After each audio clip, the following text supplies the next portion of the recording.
Hello and happy Thursday, everybody. Here's what's coming up tonight on Now. So there was a post on social media last night, got a lot of people really upset. Turns out it was not exactly what people thought it was. We will tell you that story. Plus, we live in Maine. We don't really think we need flood insurance, but Keith Carson has a special report about flood areas we may not actually know about here. And Christina Rex will be joined by a live guest in studio to talk about at least a possible solution to maybe chip away at this massive opioid crisis that we have in our state. This is News Center now.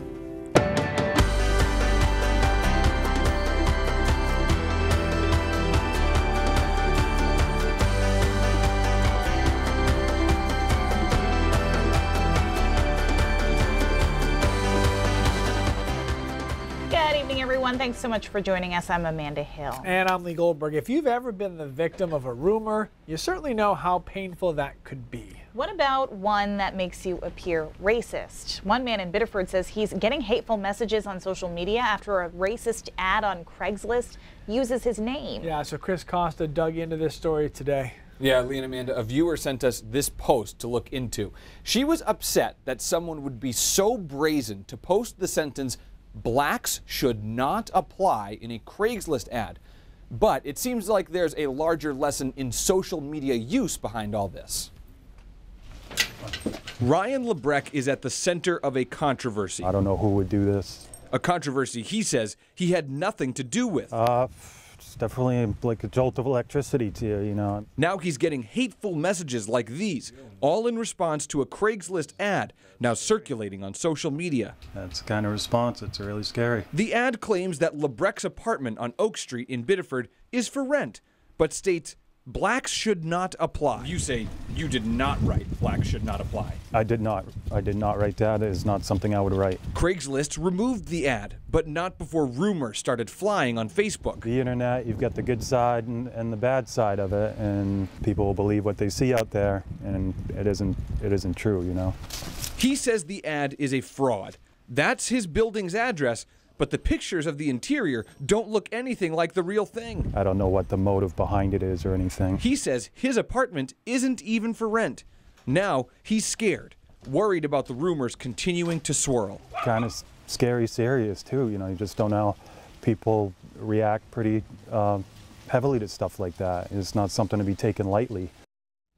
Lebrecht says he plans to contact Craigslist. We did too, but have not heard back about how they handle a situation like this. Now, Lebrecht said he had also called the Biddeford police. They said they weren't able to help him.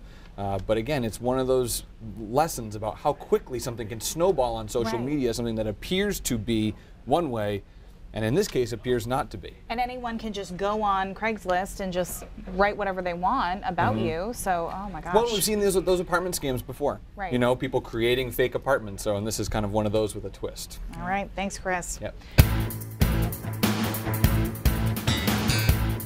Announcement with the president of China that could affect us back here at home. Today, President Xi and I discussed ways we can enhance coordination to better counter the deadly drug trade and to stop the lethal flow of poisonous drugs into our countries and into our communities. A special emphasis will be placed on the new phenomena, fentanyl, destroying lives by the millions. The CDC estimates that 60,000 Americans died of drug overdoses last year, and that 1/3 of those deaths were from fentanyl. Now, U.S. law enforcement agencies and drug experts say that most of the fentanyl distributed in the U.S. does originate from China. President Trump declared the opioid crisis a national public health emergency back in October, but has yet to release additional funds to fight that crisis. In Maine, almost 400 people died of overdoses just last year. We've covered countless stories of young people struggling to get help, but feeling like there just aren't any options. So Christina Rex brought you a story back in February of a Maine woman who left the country to find help. Yeah, Lee and Amanda, we met Jordan Dumont from Shapley back in February, as you said. Before that, she had been addicted to both heroin and fentanyl, and she struggled to find treatment here in Maine. So instead, she crossed the border to Canada to get help. My two main counselors, I think of them as, you know, a father and a mother figure. Like, they saved my life. Jordan found recovery at Andy's House, a private treatment center in Montreal. The program is a 90-day inpatient program followed by 2 years of outpatient therapy. Jordan is still thriving today. She's married now with a baby on the way. So why are we telling you about this right now? Well, Mike Weston, the owner and founder of Andy's House in Montreal, has made the trip from Montreal all the way down to Maine to visit us. And he joins us today with an offer that could help someone suffering from addiction right here in our own state. Thanks for being here, Mike. Thanks for having me. So why don't you tell us, what it is that you came here to talk about? So we recently opened up 2 beds for people who are either on social assistance or can't afford private treatment. So my mission here is to, go to the hospital, social workers, counselors, let them know that if anybody fits the bill, that we'd be willing to help them. And so the normal cost of going to a private center, Andy's House in particular, is $20,000 US, correct? Yeah. But these beds, these subsidized beds, will be how much? It'd be like $55 a day, so about $4,500 to $5,000 total. How are you able to do that? Well, there's only 2 of them, so we expect there's going to be a little bit of a wait, but not too long, not like we're seeing, nationwide. And we do have other beds that are at the regular price. So why come down here to Maine? Well, there's a little bit of a connection, with the special person that you just mentioned. So there's that, and also, we've got an English population in Quebec that's very small. It's primarily French. So we're reaching out to our northern states, the neighbors, just south of the border from us, and that's why I'm here. Great. What kind of treatment, just let our viewers know, what kind of treatment you guys operate at Andy's House? Is it medically assisted? What is it? It's non-medical, and it's we use multiple interventions. So some treatment centers will use evidence-based treatments like CBT or psychoeducational therapy. Others will use a 12-step model. We use both of those, plus we have one-on-one counseling, group therapy, recreational therapy, art therapy, yoga, meditation, physical fitness, so it's quite a comprehensive program. You even have family therapy too, don't you? We have family therapy, couples counseling, that's also included. So it really just kind of, you call it Andy's House. People go and they live there, and it really is their life. It becomes a home. It Absolutely. Really does. Yeah. So personally, I want to know, why don't you tell people why you do what you do? So I'm in personal recovery for 20 years. October 21st was my anniversary, and there were people there to help me, along the way. I wouldn't have been able to do it alone. So this is my way of giving back, or Andy's House's way of giving back. And why don't you tell us a little bit who qualifies for these beds? Obviously it can't just be anyone. There's certain eligibility criteria. Because there's crossing borders, there can't be a criminal record. I think if there's something that's a misdemeanor or something small like disturbing the peace type thing, we can get around that with Canadian Customs. Multiple treatment centers, we want to offer this to somebody who is, hasn't been through too many treatment centers, somebody who doesn't have a serious psychological illness that we can't, help with. So bipolar disorder, schizoaffective disorder, schizophrenia wouldn't be something that we'd be able to care for. Mm-hmm. But for the most part, we'd be able to, help most people.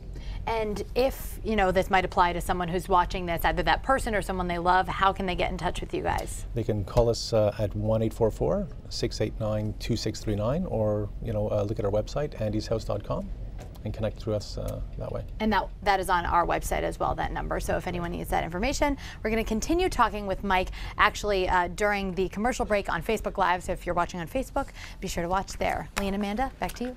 All right, Christina, thank you very much. Still to come on now. The president's push for tax reform is coming to Maine. A member of his family will be on a panel with Senator Susan Collins tomorrow. And did you forget something important in the ballot booth on Tuesday? Well, the city wants you to reclaim your belongings. Now, we'll be back right after this.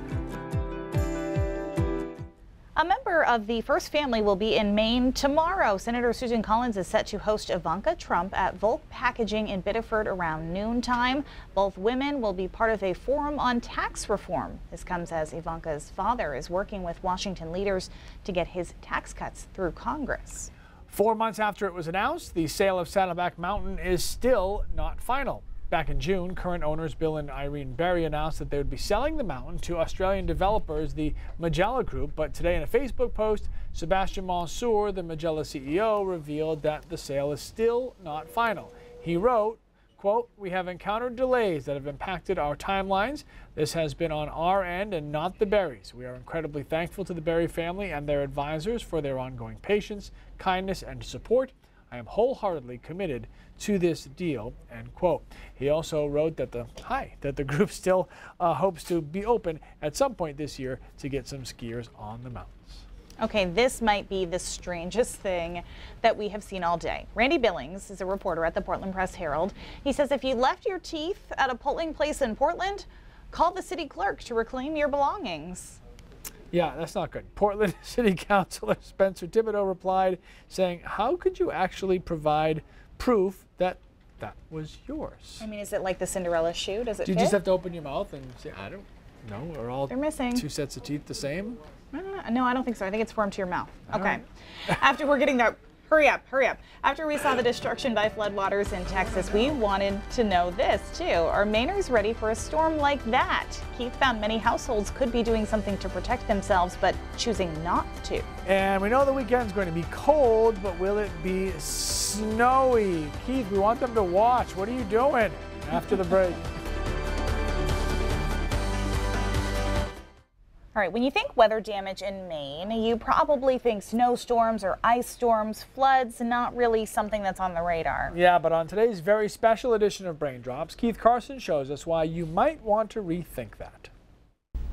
Let me begin with 3 seemingly unrelated questions. Have you ever eaten at Red Lobster? Do you have flood insurance? And do you have at this very moment at least the 5th of Allen's Coffee Brandy in your house? If you're like most Mainers, you answered in order: never, no, and of course. Did you bring the milk and ice or what? The devastation imposed on Texas from Hurricane Harvey got me thinking. Is Maine prepared for a major flood event? Let's start with the numbers. Roughly 35,000 Mainers currently live in a floodplain. So of those 35,000, how many do you think are insured against flooding? 30,000, 20,000, 15,000? Try 8,400. To put that number in perspective, just the town of Coral Springs, Florida, has more flood insurance policies than the entire state of Maine. Now, to be fair, Coral Springs is literally jammed between the Atlantic Ocean and the Everglades, which we can all agree is a jerk place to build. But still, when you do the math, that 8,400 means that fewer than 1 out of 4 homes prone to flooding in Maine are insured against it. Look, 1 out of 4 is a solid ratio for some things, like the number of times I can successfully bend over in skinny jeans without ripping them. But when it comes to a state with so much water, 24% seems woefully inadequate, especially when you consider that 45% of us insure our smartphones, a little piece of metal and plastic that costs about $700. Now don't get me wrong, the fear of dropping your iPhone into the toilet at Buffalo Wild Wings is a very legitimate one. But still, it makes no sense as a matter of risk versus reward. And I think that's part of the problem here. People don't truly understand the statistics of risk. Take, for example, the 100-year floodplain. That sounds to most people like it will flood no more than once every 100 years, when in reality it means every given year there will be a 1% chance of flooding. That's a really big difference. It means there could be, in theory, 4, 5, or 6 100-year floods in a given 100-year span. And having a recent major flood, like in Texas, does not in any way mean there won't be another event immediately afterwards. In most day-to-day application, statistics are not cumulative. That means you're never statistically due or safe from anything. And Mainers are choosing to forego flood insurance despite the fact that rates are currently subsidized by the U.S. government, making them more affordable. The National Flood Insurance Program came about in the late 1960s because private insurance companies refused to offer flood insurance anymore. Think about that. Flood losses are so expensive and so hard to predict that insurance companies didn't even want to jack up rates. They just wanted out.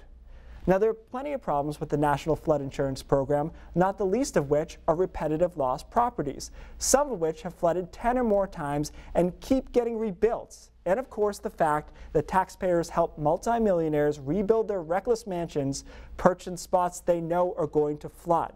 But most Mainers who live in floodplains are not multimillionaires, and many of them live close to the water for their livelihood.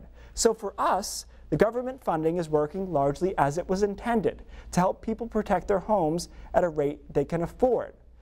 So FEMA is subsidizing the insurance, yet right now, several Maine communities are fighting their recently released flood maps. The reason? It places more homes in floodplains, which would increase premiums for those homes and reduce tax revenue. So they've hired a private consulting firm named Ransom that hopes to, for about $250,000, prove FEMA's maps are overly doomsday. And I'm sorry, but I just can't let this go. A company is promising to return something to its previous state for a large sum of money, and the name of the company is Ransom. If you're looking for ransom, I can tell you I don't have money. Now, by all accounts, Ransom is an upstanding firm, but naming it Ransom is a bit like naming a dentist office Abscess. You might be doing some great work in there, but I think you're sending the wrong message. Bringing in consulting groups to help FEMA with modeling isn't a bad thing by itself. After all, FEMA has a limited budget. In fact, I spent 30 minutes on the phone with Nathan Dill of Ransom, and I could tell he was a good scientist using techniques he believed were more resolute. But he can't control how the towns use this data, and that's part of the problem. Just listen to Eben Rose, the only city council member in South Portland to vote against the appeal. The big danger was about insurance rates going up and commensurate decrease in property values. It wasn't necessarily about the underlying risk of actual flooding. I think he's dead on. I spoke with the town manager in one of these communities involved and asked, well, what if the new modeling shows the flood risk is actually worse than FEMA mapped? And you know what he said to me? We'll just have to walk away at that point. How short-sighted can you be, especially when you consider the fact that FEMA's maps don't even take into account the future?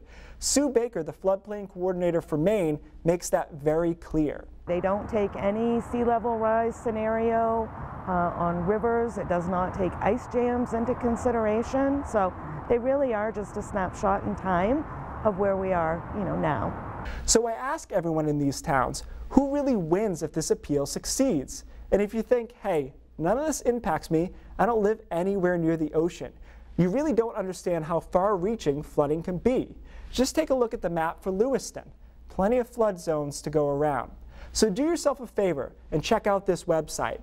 Look at the map, zoom to your house, and at the very least, understand your risk. If you choose to roll the dice, that's your right. But down the road, don't expect me to fish your phone out of the toilet and put it in a bowl of rice.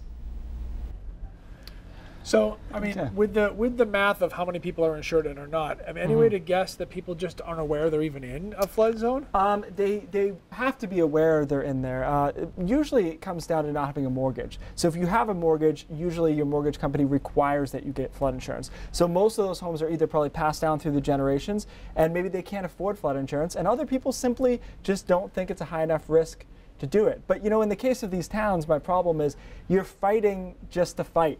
Right, and you're not thinking about actually protecting people's assets, because not many people can absorb the loss of their entire house and rebuild it. Right. So it just seems like a very short-sighted thing to do. I'm all for that small-scale modeling, but to only try to do it to prove one thing, I think that's the danger in all of this.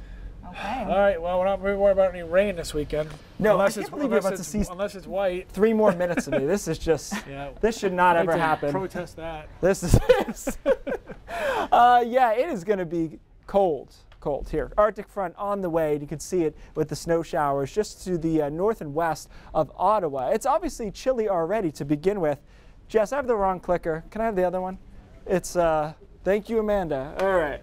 It's already moving in here. Take a look at these wind chill temperatures. It's not going to be quite this cold, but we'll be in this vicinity as we head into tomorrow afternoon. We will have wind chills below 0 in spots, particularly the mountains and foothills. So hour-by-hour forecast, here comes the Arctic front. Snow squalls a possibility during the overnight hours and a likelihood in the higher terrain. By tomorrow morning, we're clearing out rapidly, but watch these temperatures dropping from the 30s into the 20s into the teens and then single digits by late tomorrow night and through Saturday morning. The weekend is bright. Both Saturday and Sunday look good, but brutally cold both of those mornings. Snowfall amounts aren't going to be huge, about an inch or so. They're opening up a couple of ski resorts this weekend, and then Bretton Woods just sent an email that they're opening tomorrow. Of course, they all have one trail, but starting the season.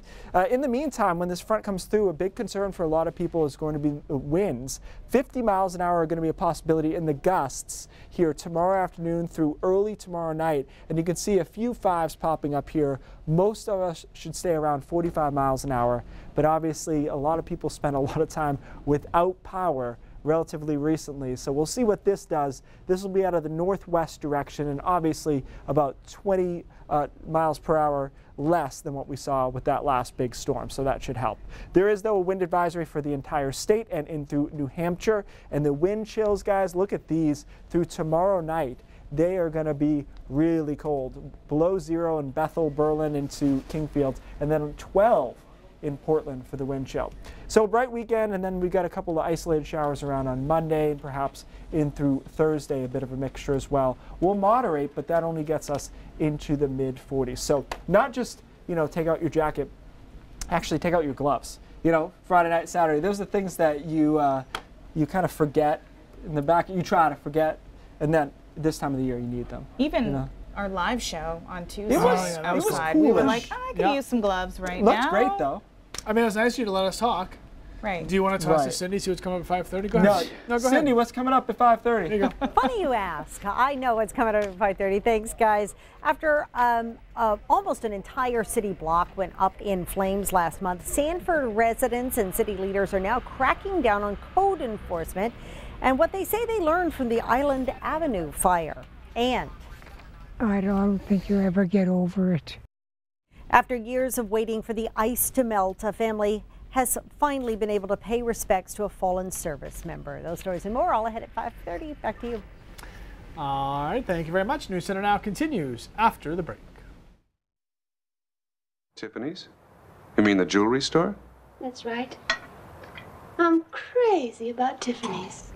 Just like Audrey Hepburn, you can now have breakfast at Tiffany's. Tomorrow, luxury jeweler Tiffany & Company will open the Blue Box Cafe at its New York City flagship store on 5th Avenue. So the entire room is covered in Tiffany blue, designed to look just like the iconic jewelry box.